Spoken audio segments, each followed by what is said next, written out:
Thank you very much. We're really pleased and honored to be here this evening to talk to you a bit about the Canadian Cancer Survivor Network. This organization was created at the end of 2011 by a group of concerned cancer patients from who had several different cancers, also some family members and also some individuals who were from cancer families where they were very much at risk of developing either breast or prostate cancer because of genetic factors. We worked very hard to create the organization, and then last summer we were fortunate enough to have a student project where we hired 4 students to actually create our website with us. So our website launched in June of 2012. And we had, at the same month, we rented an office, a fairly small office in the West End. And we launched the office in October with Mayor Jim Watson and nearly 100 other people in attendance. So it was a great send-off for us. At the same time, we were busy creating partnerships. We currently have partnerships with about 30 other organizations. In Ottawa, but across the country, and also a few overseas and in the United States. This is something that we are building as time goes on. We love to collaborate with other organizations on various projects. We also have a medical advisory committee, which is slowly growing. We are probably one of the only cancer groups in Canada to actually work with individuals and organizations in provinces and territories where elections are being held to formulate with them what are their issues about healthcare and cancer, and then to write questions to get feedback again from the groups and then send them out to the political parties and to all the candidates. So far, last year we did Alberta and Quebec.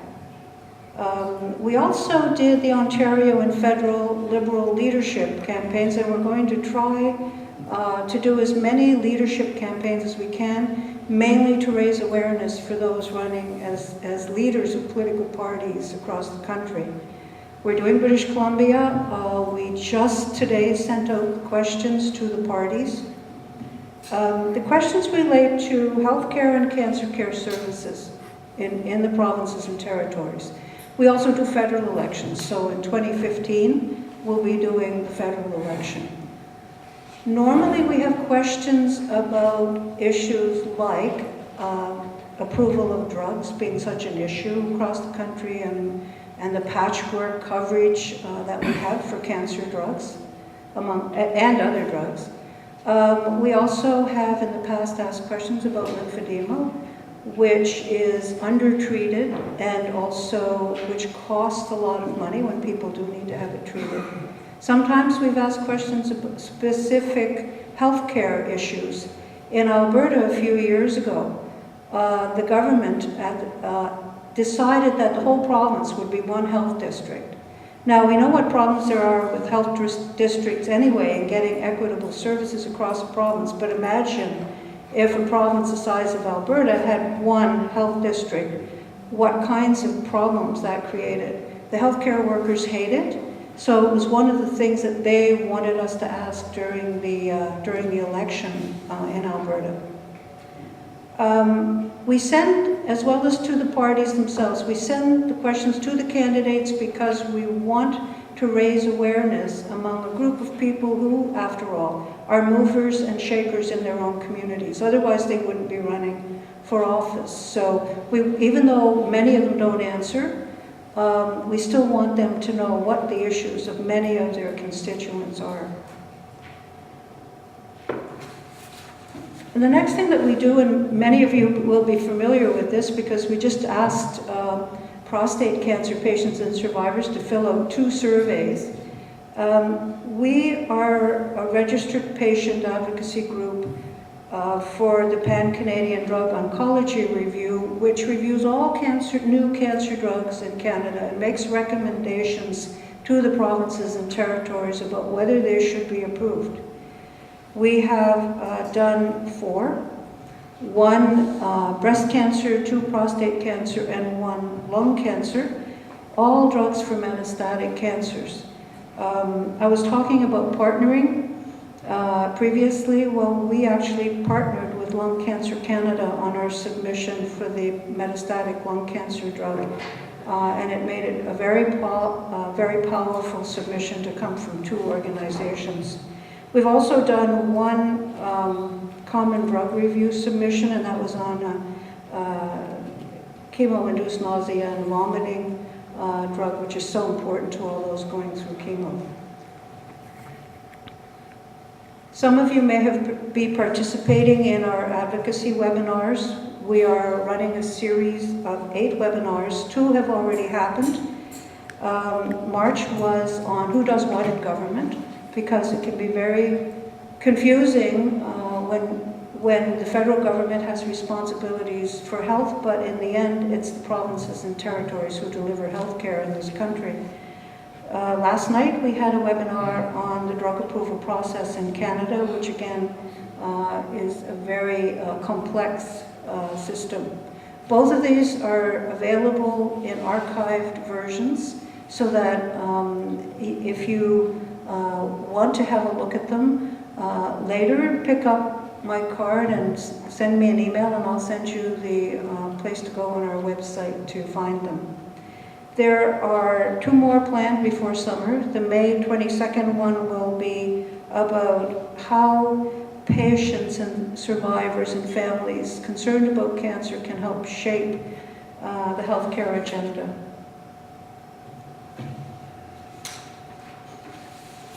Also, many of you may be familiar with our patient and caregiver volunteer advocacy survey. I am making a presentation to the Canadian Association of Psychosocial Oncology conference next week, and the topic I chose was to look at what impact on patients and survivors and family members and caregivers being involved in advocacy had on how they felt about themselves. And so we designed a survey. I'm pleased to say that as of just before I left tonight, there were 42 completed surveys. So we hope to have a really good idea of how people feel once they've been doing advocacy. I will be doing that presentation. A summary of it will also appear on our website. And I just met with Our Voice yesterday, and they have asked for a 1-page article on it for the June edition. So it looks like it'll get quite a bit of publicity. And I want to thank all of those in PCCN Ottawa who took the time to fill out that survey.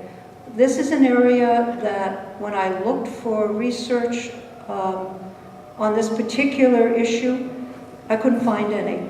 They had a lot of information online about the impact of yoga, music, art therapy, and all other kinds of activities on cancer patients and how cancer patients felt, but I couldn't find anything about advocacy. So we may be actually doing something that's groundbreaking. We had a Queen's Park legislative breakfast to raise awareness about metastatic prostate cancer, and there were metastatic patients and caregivers and other family members attending that.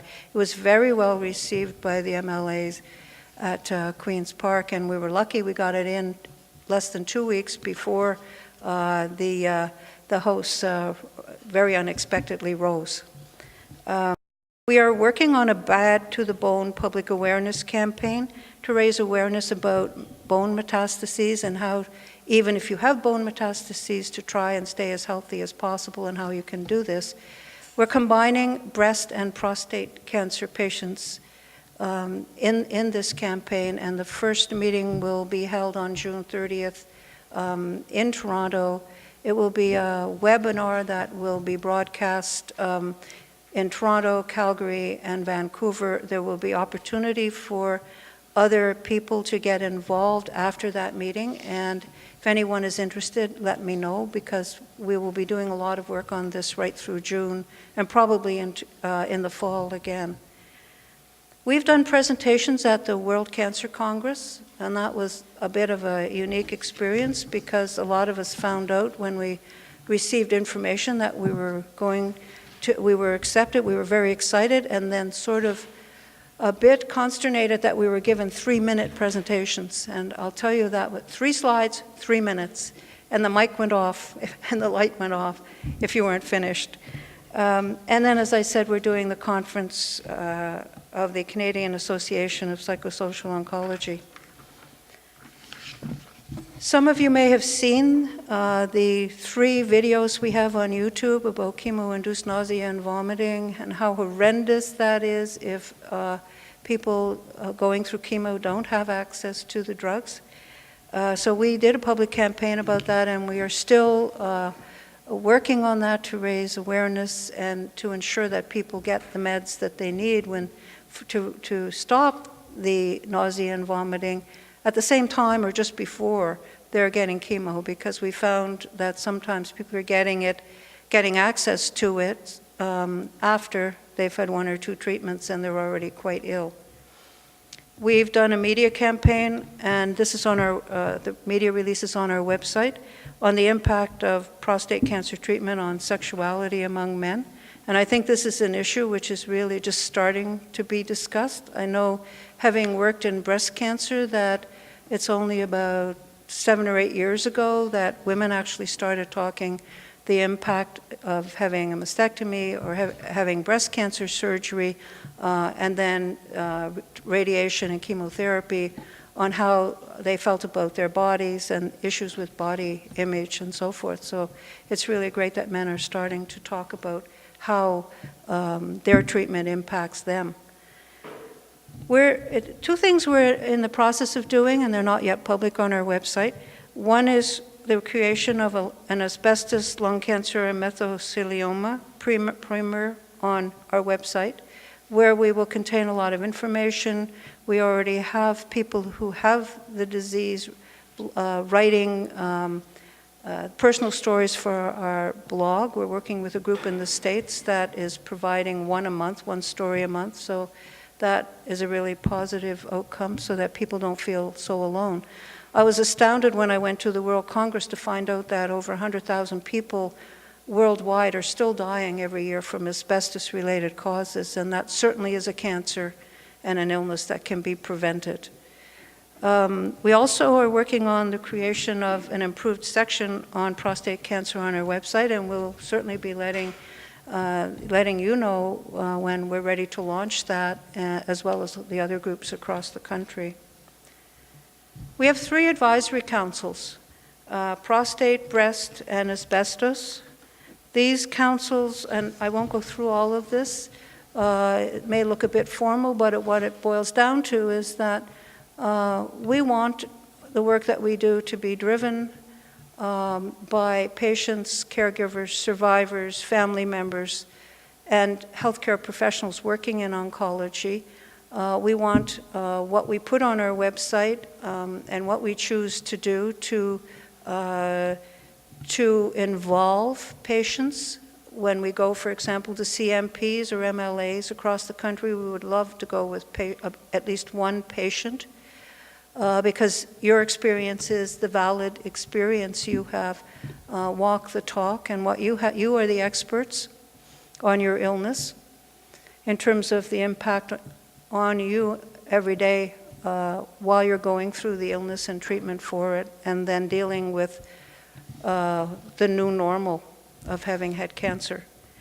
So anyone who's interested in working with us, we've been on the Hill visiting MPs recently, and we have 2 more to go in the next week or so. I'd love to have company. So basically, the last slide, which I'll just flip to, is our contact information. We are on, obviously, we have a website. We have a blog, and we will soon have an second blog on asbestos.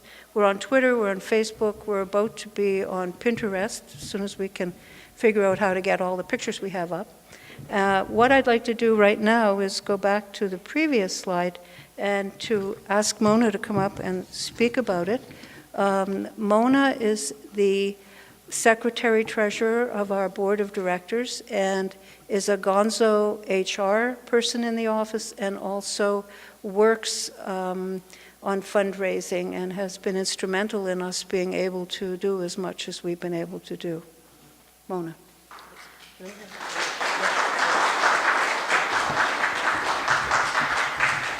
Thank you. I'm not going to speak for very long. I could give you my very short bio. I've been in healthcare as an executive in nonprofit administering charities for quite a number of years, and I've been head of the Leukemia Research Fund of Canada. I've been head of the Ontario Division of Arthritis and worked with Jackie in breast cancer, and now we're working in all cancers together. I see that this slide isn't very readable. I had a lot of trouble with it, but what I'm trying to do here is pull together how it all works, and the top parts are the inputs, what we count on coming into us so we could do our work, and that includes the support groups like prostate cancer, breast cancer support groups, ovarian cancer has support groups. So these are hundreds of groups across the country where the individuals in those support groups who want to do advocacy or are interested in some of the activities we do can join with us. It doesn't mean that they're not in their groups or that we want to run their groups. If individuals from all those groups can give us quite a force and can be a liaison between us and what we're doing and their support groups. Then we have partner groups. Jackie mentioned a number of them where we work with other groups, and she mentioned we worked with Lung last week on doing a drug approval submission, and we could be working with any number of the groups. We're at 30 now, but that will keep growing. Then another input is our medical advisory committee that we count on to keep us straight about our website and the information there, and who we also count on to do specific things for us as needed, inform our drug review submissions and a number of other things. Our advisory councils, some of you may know about the prostate one, there's breast and what's the other one? The asbestos one. We do that's where people can get really active, and there's no fee to join, or there's no obligation. But if you want to be on an advisory council, you just let us know, and we call upon people to come with us on the Hill or come to a legislative breakfast or parliamentary breakfast. We've had a new perk that was very, very well received, where a publisher asked us if we'd like to start reviewing various cancer books, and we had, what was the first one was breast, and was there a prostate one? No. Well, the first one was breast cancer, so we put a call out to our Breast Cancer Advisory Council and had a huge number of people who wanted to review the book. And we will be getting prostate cancer books as well. So if you want to have a go at that, you should join and you get to keep the book. If you're a member of our council and you want to review one, you'll get to review it and you get to keep it. So we found that's going to be an interesting perk as well. No one's doing that. So all these are inputs, and we could be working with somebody from a support group and somebody from a partner group or somebody from an advisory council and one of our medical boards at the same time. Those 4 boxes on the top, and you can see them more clearly if you pick up a copy of the presentation. So it could be any combination of people working together with us at any given time on a project. And then outputs are at the bottom. The things that are important to us are participation, a voice, awareness, and change. And those are the things that happen when those people work together. And our little slogan is nothing about us without us, because we're finding, though there are some existing government bodies that welcome or make place for patient voices, the ones that exist right now, their process isn't very transparent, and they've had the same people on there for quite a number of years. So there really isn't a lot of ways to get input there. And we want to start having input in other places. I saw something for one of the regional health districts in the paper. They were looking for a member of the board, a new board member, and they were asking doctors and everyone else related to the health field to apply. And I thought, wait a minute. Why don't they have a patient on this board? So we are going to start probably in the fall going around to these boards and making the case to have a patient on all of these regional boards that make decisions, because we think we should be, we're the ones who are operated upon and everything else, but we're not there when the decisions are being made about our health system. So that's participation, regional and national health bodies, and everywhere else that it may be, useful.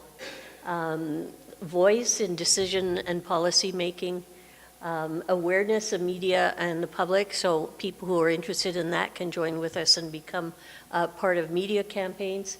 And change is what we want to happen in the health system, that change for the better. And with the limited amount of funds available, or what they're saying is available these days, I think that we have to come up with not just asking for change, but come up with some pretty clear ideas about what the best things are to be done and what our priorities might be, and that's reflected in our election campaigns. And our slogan, again, nothing about us without us.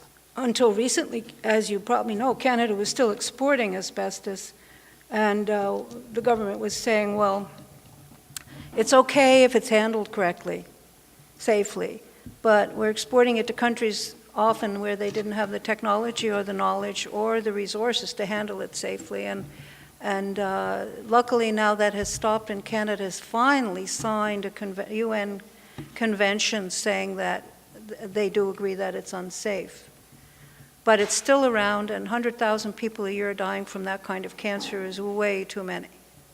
There shouldn't be any, but that's predicated on people in other countries where they don't have a lot of resources being able to remove it safely. In Canada, there's still people dying, but it's mainly those people who worked as miners or wives who wash the clothes of the miners every day also get it. We're funded in several different ways. Some of our funding comes from the pharmaceutical industry. Some of our funding comes from private donations and other corporate donations. And Mona has been applying for various sources of funds. For example, we're working on with Trillium on a proposal to them. One thing that we want to do is really diversify our funding so that we are not reliant on any one or two or three funders. We probably have about 10 or 12 funders right now, so I think that's fairly healthy, but we could always use more and more from more diverse sources. I haven't managed yet to meet with Rocco because when I was in Toronto, he was on trips across the country because he's actually, as you know, he's meeting with organizations in various parts of the country. So we agreed that we'd have a telephone meeting, and we did talk on the phone for a half an hour, and agreed going forward that we would look at ways that we could collaborate. For example, there may be times that we could do joint submissions to PCODE or for prostate cancer, new prostate cancer drugs. By the time he and I met, we had already both put out surveys for Zytiga, which was the last one that we did. So at that point, because the questions on our surveys were different, we couldn't really easily do a joint submissions, but we are looking at that. I always used to say no duplication, no duplication. We need to communicate more. We're a small population in a vast country, and often we find out first what's going on in the United States or elsewhere before we do in another part of Canada. So duplication is really easy to happen because we don't know. But I was at a meeting at one point, and someone said, let's not talk about duplication. Let's talk about unnecessary duplication. And I think there's a difference there. Because the country is so large and the populations are so diverse and the healthcare systems are provincial and different, we may have some necessary duplication where someone says, wow, look what's going on in Alberta. We're going to copy that and adjust it, and we're going to do exactly the same thing in Nova Scotia. That's duplication, but maybe it's necessary duplication because people in Nova Scotia are not getting that information. One thing I'd like to clarify is that We look at ourselves as the third rung of the stool.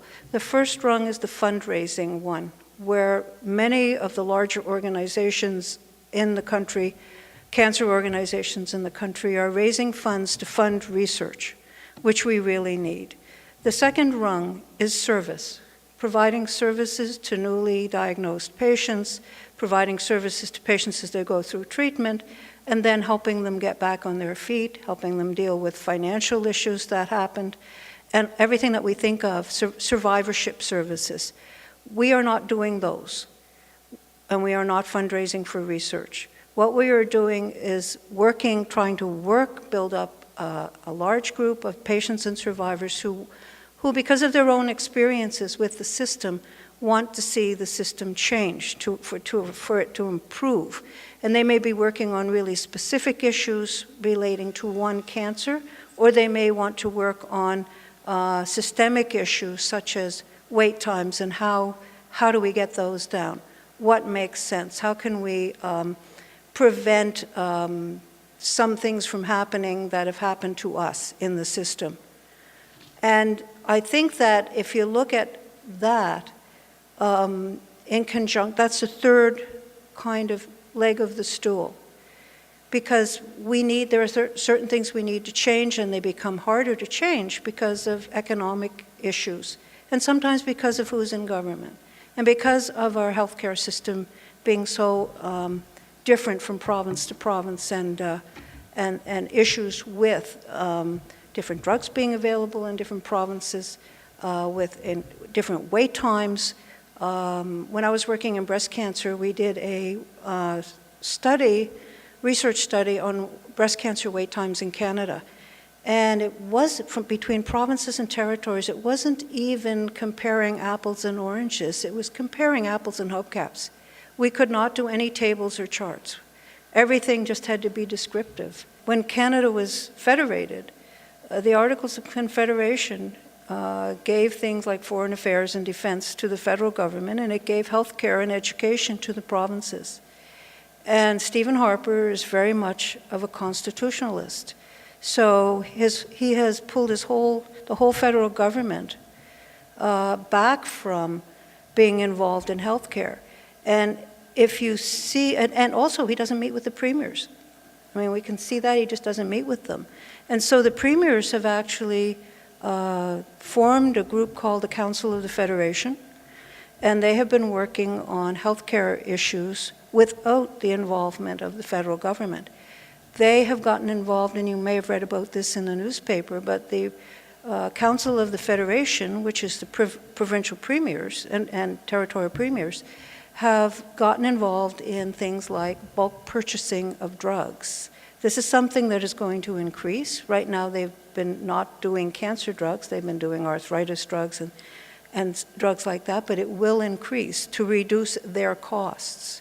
We're going to try and provide on our website a fairly comprehensive section on what does it mean to patients, what does bulk purchasing mean to patients, especially if it's only one supplier, and it's only one drug per indication. So that'll be happening. No one is doing that work right now, but we know, I think we know that as long as Stephen Harper is Prime Minister, there won't be a change in that withdrawal from healthcare, education, anything else that in the Constitution, as it was signed by the fathers in Charlottetown all those years ago, that there won't be changes in federal government's withdrawal from healthcare.